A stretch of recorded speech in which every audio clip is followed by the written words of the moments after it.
ছোটো মাছের চচ্চড়ি ও কই মাছের ঝাল দেখো কীভাবে রান্না করলাম। আজকে নিয়ে আসছি কই মাছের ঝাল আর ছোটো মাছের চচ্চড়ি। হ্যালো এভরিওয়ান, কেমন আছো তোমরা? আশা করি অনেক ভালো আছো। আর আমার নতুন আরেকটা ব্লগে তোমাদের অনেক অনেক স্বাগত ও অনেক ভালোবাসা। আশা করি তোমাদের অনেক ভালো লাগবে আমার আজকের ভিডিওটা ও আজকের রান্নাটা। দেখো আজকে আমি ছোটো মাছ কীভাবে রান্না করি। এই যে আমি পেঁয়াজ বাটা মশলাগুলো সব আমি ভালো করে কষিয়ে নেব। তার জন্য আমি কড়াইতে দিয়ে দিছি সব কিছু। এবার একটু হলুদ লবণ দিয়ে দিলাম। আর এর আগে কিন্তু আমি একটা আলু কষিয়ে নিলাম ভালো করে, একদম ঝুরি করে কেটে নেব। আর সেটাই আমি করছি, ঝুরি করে কেটে নিলাম। তার আগে আমি মশলাটা ভালো করে কষিয়ে নিয়েছি, যে যাতে করে মশলার গন্ধটা চলে যায়, পেঁয়াজ রসুনের গন্ধটা। এই জন্য আমি কষিয়ে নিলাম ভালো করে। আর এই যে দেখো আমি আলুটা কত ছোট ছোট করে চিকন করে কষিয়ে নিলাম। মশলাটা আমার কষানো হয়ে গেছে। এরপরে আমি দিয়ে দেবো ছোট ছোট আলু কুচি। এগুলো দিয়ে আমি ভালোভাবে মশলার সাথে খুব ভালোভাবে মিক্সড করে নেব, যাতে মশলাটা আলুর সাথে মিক্সড হয়ে যায়। এমনভাবে মিশাবো যে যাতে করে হচ্ছে আলুর সাথে মশলাটা খুব ভালোভাবে মিক্সড হয়ে যায়। মিক্সড হয়ে যাওয়ার পরে কিছুক্ষণ জাল দেওয়ার পরে এই যে দেখো ছোটো মাছগুলো দিয়ে দিলাম।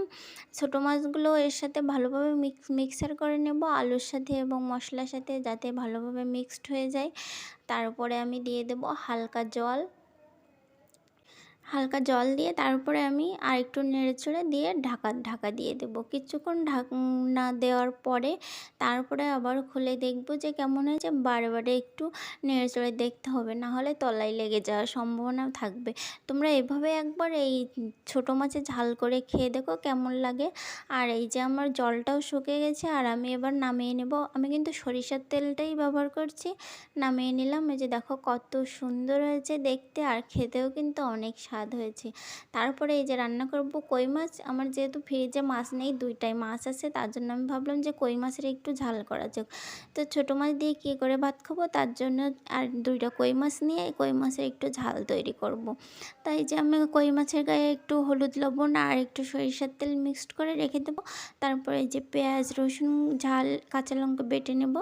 নেওয়ার পরে তারপরে গরম মশলা জিরা এগুলো আমি একটু সরিষাও নিচে এর ভিতরে নিয়ে বেটে নেব ভালোভাবে। তারপরে দেখো কই মাছগুলো কিন্তু আমি ভেজে নিয়েছি খুব ভালো করে।